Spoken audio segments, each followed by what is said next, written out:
Upgrade go-to-market through forfeits and AI. A little about myself. My name is Elena Luneva. I'm a CPO, an advisor, a teacher, and an executive coach. I've spent over 20 years in the product general manager and CPO roles across industries. So these are various frameworks that I've developed over that time. And one of my premise for really pushing into go-to-market, even though I'm traditionally a product manager, is especially in this era when we can build anything, I think go-to-market discovery become the winning part of a company because you can build all sorts of great stuff, but if nobody finds it, then well, it's going to be really hard for that company to survive. Um, the other things that I do is I teach a course called Business Skills for Product Managers. We focus on four things: go-to-market strategy, financial acumen, executive presence, and influence. These are skills I think company leaders need to really succeed in building companies, being heard, and really moving the business forward. The next cohort starts July 28th. And for folks in this talk today, there's a 20% discount if you use the code LIGHT. Here is some folks and testimonials of people who have taken the course. Students come from large companies like Amazon, Ant, Nextdoor, down to all the way down to startups, because these are folks that want to level up, want to practice some of the skills we talk about. And the examples that we'll go through today is just a piece, one of 10 different frameworks that I cover in the go-to-market module. So if you like what you heard, follow up with me. I've shared my email, so please go ahead and do that. And so 1 second, someone had a message. Oh, I'm glad, John, that you know Jerry Young. Glad we've got some folks in similar circles joining here today. All right. So let me see.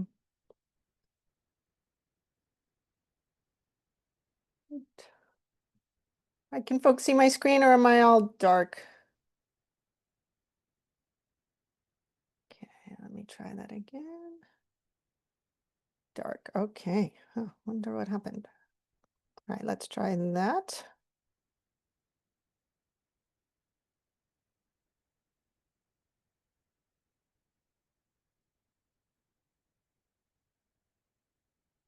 All right, and we're back. Thanks for sticking with me and providing that feedback. All right, I'm going to be in slides, so if you have comments, just interrupt me because I'm not going to be seeing the comments right now.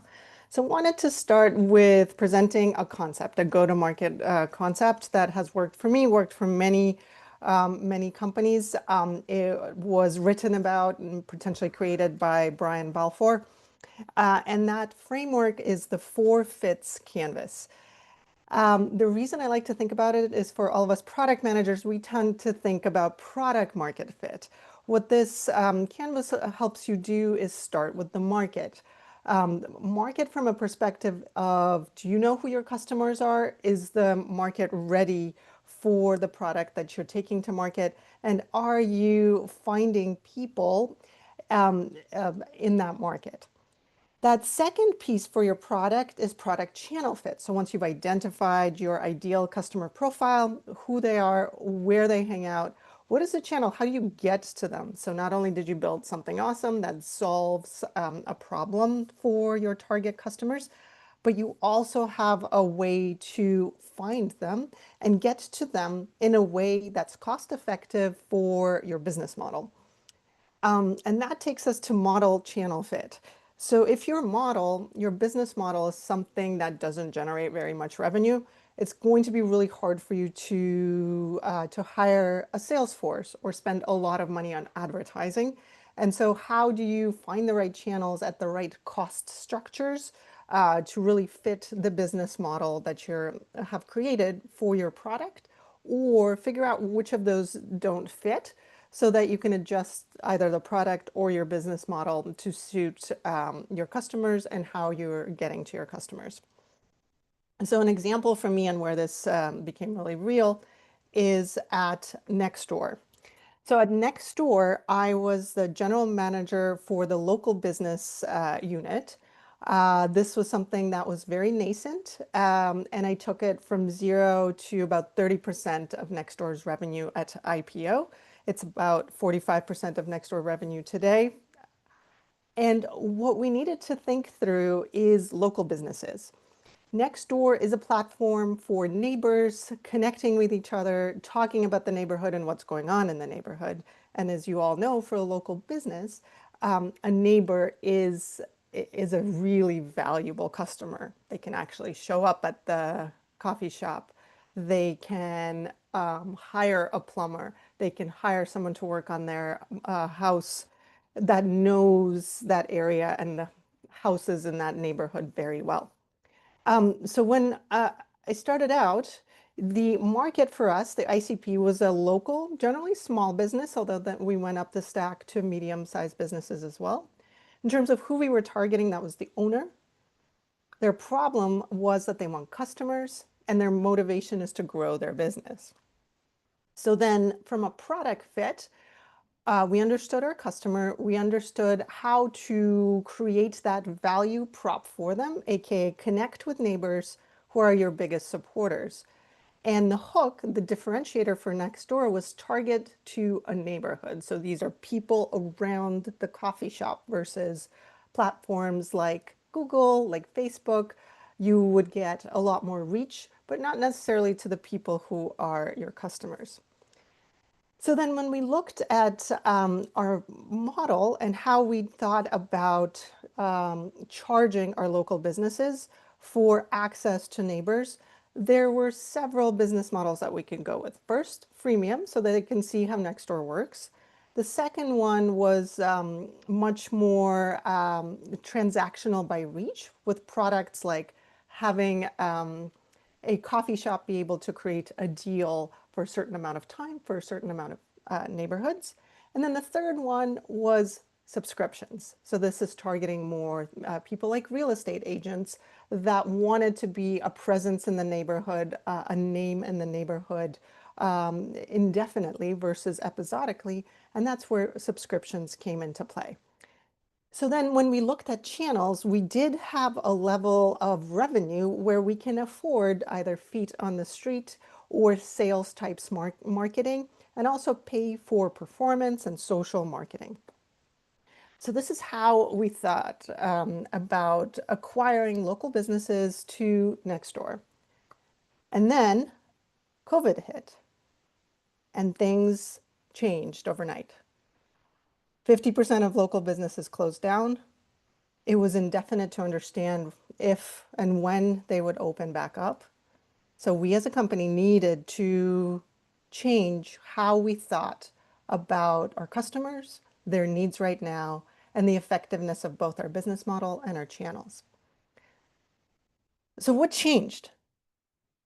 Our ICP, our local businesses, went from I need more customers to I don't even know if I will survive.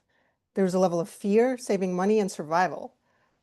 So our product needed to change. So overnight, I had to throw out the roadmap and all the plans we were making for making subscriptions more sticky, becoming much more extractive to, hey, how do we get money into local business pockets right away?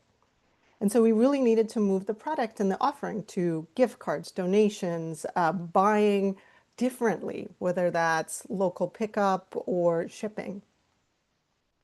And then retention went down because 50% of local businesses shut down. And all of our channels, social, paid marketing, you couldn't get feet on the street because nobody was allowed to go into a store, to shut off. So we really needed to think through how do we acquire businesses? How do we keep businesses that exist afloat? And so we needed to change our channels to partnerships, partnering with other providers that were local business first, like Uber Eats, that changed how businesses could operate and deliver. And PR, celebrating the wins that customers have on our platform because of the neighbors and how neighbors either donated or gave a gift card to a local business in need. Our model stayed pretty much the same. Our business model pretty much stayed the same, except that we really leaned much more on free and on pausing spend because indefinitely because of the need of local businesses then. So then what happens when a fit breaks and how do you even notice it? So I gave an extreme example where the market changes and the context of the market changes. Hopefully for all of us, we won't go through too many of those, but you know what? We're going through that right now. AI, everything, how we get to customers, our channels, how we discover customers is changing right now. So how do you then look and find that these fits are broken? The first one, when there isn't a market and product fit. You keep pouring spend, you keep pouring money into your product. It's great, you built it, you love it, but nobody's buying. So you have a market product fit. The market's either not ready for it, you don't understand who your ICP is, or you're not targeting them correctly. How that's frequently manifested in companies is, hey, we are X for everyone. If you're targeting everyone, that's really difficult. Second one, product channel fit. The product doesn't sell itself in the channel. So whether it's adding something like PLG in a sales-driven org, is your customer still the same or are you targeting someone differently? Or is there some level of people fighting with each other? It's not layered correctly. Channel model fit. Some level of easy when the cost of acquisition is greater than your long-term value. So you're overspending, which worked when VCs were investing in companies that were growing, regardless of reality. Less so today. So this is when you can't afford paid ads or outbound to support your pricing. And it's common in places like B2C with lower pricing, but high acquisition cost of acquisition channels, or when a channel worked, like SEO, but it's working differently or much worse today because of GEO, AIO, and just the overall saturation. Everybody's learning how to do this. And the last one, model market fit. It's really the testing with your ICP, your buyers, their buyer psychology, and the pricing, which you're charging, isn't fitting either their psychology, their budget, or the value they're perceiving your product is delivering. So things like annual contracts in disruption heavy or startup heavy markets, when your competition is now starting to offer free and freemium and you're getting your SaaS customers into annual contracts, they're going to notice and they're going to question when the renewal is coming up. So I want to turn it back to you all and spend the next 5 minutes going through an exercise. And the exercise is find the broken fit. So just for you, for your product, for your company, think about a product or product feature. Walk through each of the fits with these questions. They're on the right here. And circle or star the weakest fit. And we'll come back in about 3 minutes and we'll ask one of you to share, one or two of you to share. So let me go off video and I'll get back to you all at 12:20. And Genesis, you just joined. So one of the things we're doing right now is going through an exercise for your product and just thinking through what is the weakest fit for your product. I'll be back at 12:19.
All right, everyone. Anyone brave to share?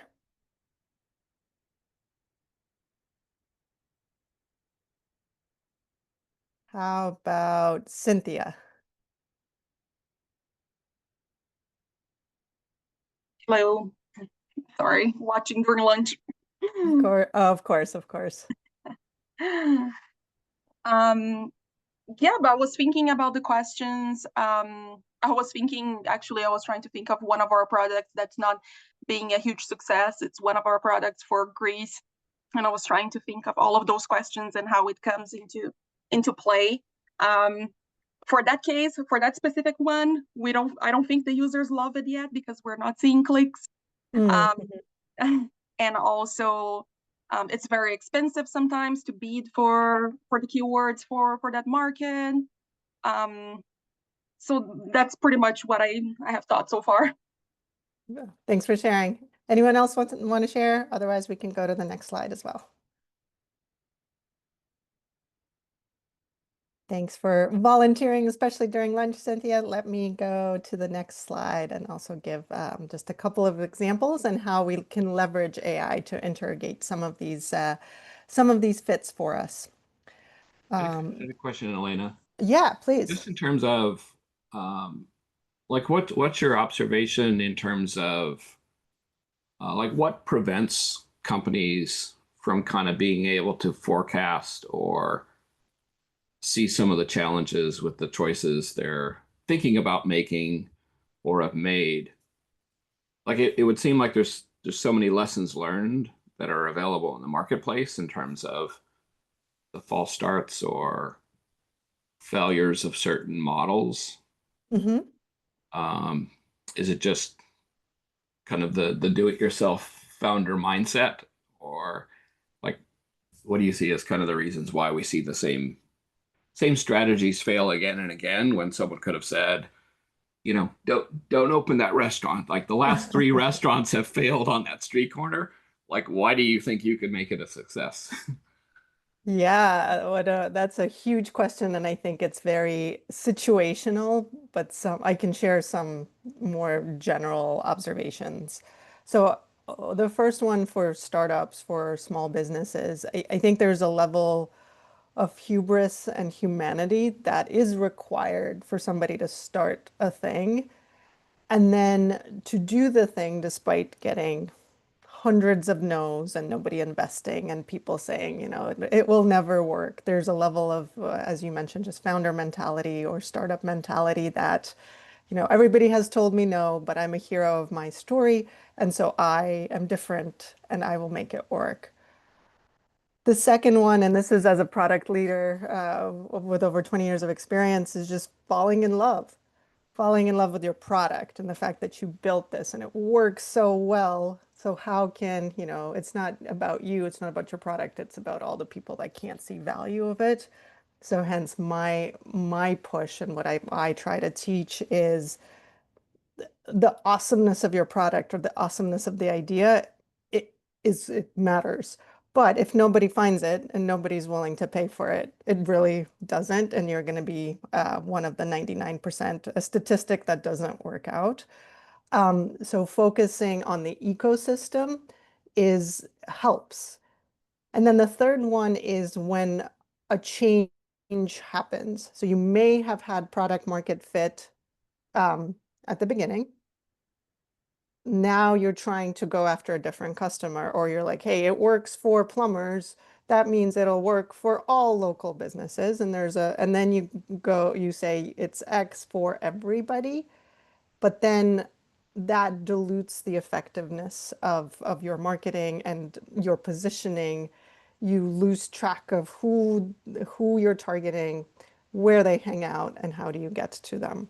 So those are three observations that I have in my experience, but I would love to hear your thoughts or others' thoughts on what you see. Well, I think it probably differs, right? My observation is it differs on kind of the founding principles of probably more the model, right? Mm, So if philosophically I'm a product-led growth company, right? By definition, there probably are inherent challenges in terms of the degree to which I have a true understanding of the customer problem. Like I Mm-hmm. had a founding principle for it, right? I had Yeah. a founder's view of what the problem was and why I set out to build a product. Mm-hmm. Mm-hmm. But if I'm product first in mentality, I'm not getting those signals that I'm off target, Mm-hmm. Mm-hmm. potentially kind of late in the the evolution of my offering. Yeah, or just that things change. So you may have built for your understanding and your problem set, but your customers are frequently not you, they are not you, and there's some level of different, and they're different from the early adopters here as well. So what helps is at a company is having a level of operating system to hear from sales, to hear from marketing, to hear from user research, versus teams. Teams frequently work in a level of silo that that you're building the right thing, but the market may have moved, or what the market is telling you is different. So there could be several things. You've built something that solves a thing, but how your customers talk about it and their words are different. So the way your positioning is not right. Or there's also a level of just drift in, the idea of what you shipped 6 months later. Hopefully it doesn't take that long, but frequently it does, to what people perceive. And then Rohit, to your question, I don't have a book suggestion, but I think Brian covers the forfeits framework really well in his blog post. So just shared that with the group. And so the other piece I wanted to share, since there's a level of tools that can help interrogate some of these questions. So I wanted to share some just AI framing and AI frameworks to help you not completely do this on your own. And so some of the initial ones for each of the fits is first using AI to understand your ICP, their willingness to pay, and their problem set. And so what's worked for me is a combination of ChatGPT, where you have your company data, your company understanding, where possible, put in your gong calls from sales, put in your user research that you're doing as a product team, put in your marketing persona creation as well, and then leverage ChatGPT to interrogate and ask it to frame both the ICP, the positioning, the value props in a way that resonates with your customers versus how you talk about it. The other one is clay.com, which does a similar level of profiling around just understanding who you're going after so you can position your product much more effectively. The next one, product and channel. So leveraging AI to prioritize and test various channels. So these are tools like SparkToro or Browse AI that help you, once you figure out who is your ICP, and does your ICP want your product. There's a level of, okay, where do they hang out? What are some channels I can test? What are some of the funnel metrics I can leverage to figure out how do I get to my customers, especially if those channels change, become saturated, or there's a market change like AIO versus SEO. Things like channel and model tools. So these are options that you can leverage. And I think it's to your question of how do I know, or how, like, I'm doing all these things I've been told to do. I'm using all these channels and marketing techniques. But noticing the drift and modeling out the drift between your spend on various channels, how much you're making, and then adding more AI into the tools you already built. So GPT already integrates with Sheets. Gemini does with the Google Suite as well. So adding that LLM functionality into the financial modeling, the planning that your financial analyst, other people on your team are doing is something that helps you kind of streamline and pick up on the patterns and pick up on drift in those patterns. And another one that I've leveraged is dreamdata.io that also helps you simulate some of these opportunity costs and opportunity drifts. And the fourth fit model to market is like, am I pricing my product correctly in a way that my customer is willing to pay for, in a way that the market can adopt? Is using AI to validate your total addressable market, TAM, your ICP adoption, your customer, and how much they're willing to pay for it. So some more complicated processes of adding more agentic flows to inside your company is leveraging LangChain, which is agent verification with Pinecone, and combining the two to look at your internal data so you can better understand how your product is positioning. And then Statista is another tool that you can add to that workflow. So just wanted to share those. The other piece I put together is some of those tools that I'm happy to share with you once I share out the notes after this conversation. Yeah, so that's what I wanted to talk through. But I also wanted to open up the floor and see if anybody has any questions that I can help with.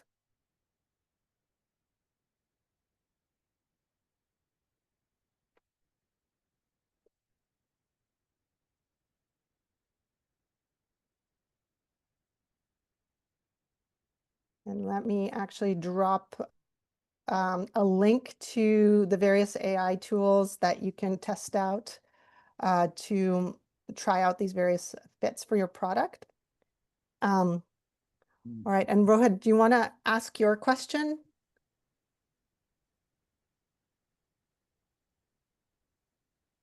No, it's an amazing session.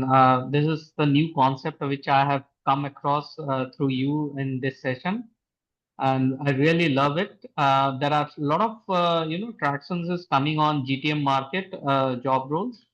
And last week I was in one of the startup conference, and there are many startups. Basically, they are not able to scale up, and they don't know where is the gap. And I think this framework basically to put the product there, everything's our business model, and try to understand where is the gap, where is the friction points, and then make them understand like you have to work on this either channels, market, wherever you wanted to put. They have to realize it. Many startups, they are missing this piece of information. Thanks. Thanks, Elena. Yeah, absolutely. And one of the things we do in the course of building executive skills for product leaders is this type of framing. So go-to-market has many different frameworks. So I cover 10 different frameworks, and then we go through that more in-depth cases. So then once you learn the framework, you can put those into practice, and then return with various AI tools that can be leveraged to kind of interrogate those even more and get you both ready for those conversations that you're going to be having, but also be effective in the company that you're working at. Any case study can you share with us basically where you apply this framework? I know like in the presentations you have shared one slider, but do you have any detail in that document which you can share with us? I'm not sure. Definitely it is a part of your course, upcoming course, but anything which we can able to refer it. And also I just wanted to understand, like, is there what kind of a challenges that you face it when you are really into the product evaluations with the customer, and then you have overcome with some different strategy to suggest. Yeah, so lots of different questions. So let me know if I don't fully answer it. So to me, there's, especially from product managers, and I'm coming to this from that perspective, I think we spend a lot of time on building the right valuable product. and innovating. So for example, with AI, one of the companies I worked at called Brain Trust, we spent time on how do we ingest AI into the recruiting process. So we created an AI job description generator, matching, screening, and interviewing with an AI avatar on top of the recruiting marketplace. So what we were doing was going after our existing hiring managers and who were looking for great quality talent, and that is something we were strong at. However, when we put the product into market, or as we talk to more SaaS prospect and SaaS customers, what we quickly learned is, hey, they're already getting inundated with great talent. Like 2,000 people are applying to their jobs because there's a level of change in how recruiting is happening. And so they really didn't want our talent. What they wanted was the AI tech directly in their ATS systems. So what happened was, hey, our innovation and our product value was great, but for a different market, SaaS companies instead of SMB companies with a different set of needs. So then what we needed to do was adjust the product to meet that demand and meet them where they are. And so the channel also changed from more of a PLG motion for SMBs to find the recruiting marketplace to a sales-led, enterprise-heavy motion at that point. Thanks for the question, Rohit. Mary, you want to ask? Come in there, Elena. Yeah, Kaylin, can we give Mary a chance, and then Oh, she sorry, I added missed more. that. No, And then no problem. and then up to you, Mary, if you want to ask your question.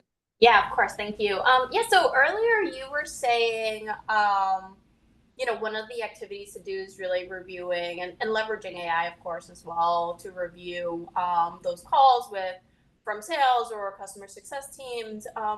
From your seat as on the product side, and I'm a little biased, I come from the go-to-market side. I'm kind of curious what you see as like the largest blocker to that. I want to find ways that I make this information more accessible to my product team. So I'm just kind of curious your perspective on that side. Yeah, so this is a big blocker for most companies. And so I think the big blocker is the fact that the information is siloed, and there's a level of R&D kind of is in their own silo, and go-to-market, marketing, and sales is in a different silo. And so what's started to work for me and what we started doing at Brain Trust is starting to create what's referred to as an enterprise general intelligence system. And I think we didn't get all the way there, but starting with how do we bring all of that information, we were using ChatGPT, into a centralized repository that both teams can work off of. So I used GPT or Claude projects for this. That's worked well for me. And so what we did was added gong call transcripts, used a ChatGPT layer on top of that, and then put PRDs, product description, into those centralized locations as well, to enable us to do a couple of things. The first one being, hey, the product team can now get enhanced user research, user insights, and move from, hey, Mary just talked to a really impactful enterprise customer, and it's the last person that yelled at Mary, so she's going to tell me about that through her filter, to patterns that we can act on. The second thing that it did for the go-to-market team is that they could then both understand the product and position it more precisely in the way our customers are talking about these pain points for them from the sales call conversations, and really refine the ICP, ideal customer profile, the positioning of how do we talk about our product and product value from a perspective that our customers care about. So an example was for the recruiting product, the AI interviewer what customers cared about is how their brand is reflected and the talent experience. So then we changed our messaging from, hey, it saves you a bunch of time and a bunch of resources and you can hire more quickly, to, hey, your brand becomes innovative, your talent is understood, everybody gets feedback, and so it's a much better talent experience for the customer. So that's one example, Mary, but let me know if you had other questions before Kaylin can jump in. No, that was awesome. That was exactly what I want to hear. Thank you. That's very helpful. Awesome. Thanks, Mary. All right, Kaylin, you're up next, Yeah. and then Sasha. Yeah, I just want to know from your experience, which of the 4 markets are most commonly deprioritized or undervalued? You know, because there's 4 fits, and from your experience, which one of those 2 product teams normally neglect or take as an afterthought, and it bites them at the end? Can I say all of it? All of them, and it depends? That's a bit of a cop-out question. So I'm coming from the tech space and from the Silicon Valley space. So there's a level, in my opinion, right now, there's a level of founder mode, build it really quickly and ship it. So there's emphasis placed on creating great products fast. Where, in my opinion, the majority of people fail is it either costs too much to build or they don't actually have product market fit. So there isn't an understanding of who are we building for, where do they hang out, and how do we get them in a way that is effective with our business model. So hence, I do think it's the ecosystem, and just getting one is not sufficient. So Got you. not an Thank easy you. not an easy answer, but we're not working on easy things. Yeah. Sasha, thanks for the comment. And do you have any question, or let me know if somebody else does? The term problem market fit Yeah. is used a lot. Do you see that as the combination of product market fit and model market fit? Well, like people aren't willing to, like what people are willing to pay versus the problem you're solving don't align, or do you see it as something different? I do think of it as that combination, because I could have a problem, however, it could be 10th on my list. Right. You know, I want to get in better shape, but, you know, I got to take care of the kids, work, put together content, and teach a class, and that's more interesting, or takes up higher priority than working out for 10 minutes a day. So then if the workout app, it costs, you know, $200 a month, it's going to be prioritized against my stack of other things that I'm looking at. So when looking at the problem space, I like to think of problems as providing a painkiller rather than a vitamin. So if my head hurts, I will go for an Advil. If my doctor says you should take a multivitamin, I'll be like, yeah, sure. I might get to the store and get one. Gotcha. And so that's probably one of the core drivers for failure with a product-led growth company, right? Is like, have they attacked the right problem? Not always. So product-led growth, in my opinion, works sometimes and doesn't work all the time. So just like AI right now, PLG was this like everybody needs to do PLG. Like right now, everybody needs to vibe code. There's a time and a place and a context where it does and it doesn't work. And there's a second one where it's a combination. You might have sales, and there's customer sales can get to. And then PLG makes sense if it's layered on, if you're looking for a different type of customer, or you're looking to augment the top of the funnel for sales, which moves to kind of product-led sales. And so these are some of the nuances we talk through in the Business Skills for PM course, where there's go-to-market motions, and then there's business models. And then the third part is how do you then, with your executive team, get the buy-in and get the influence to to position your product, to position your ideas, so it doesn't get stuck in the inertia of a company of we rather just not do anything. All right, I think we have time for one more question.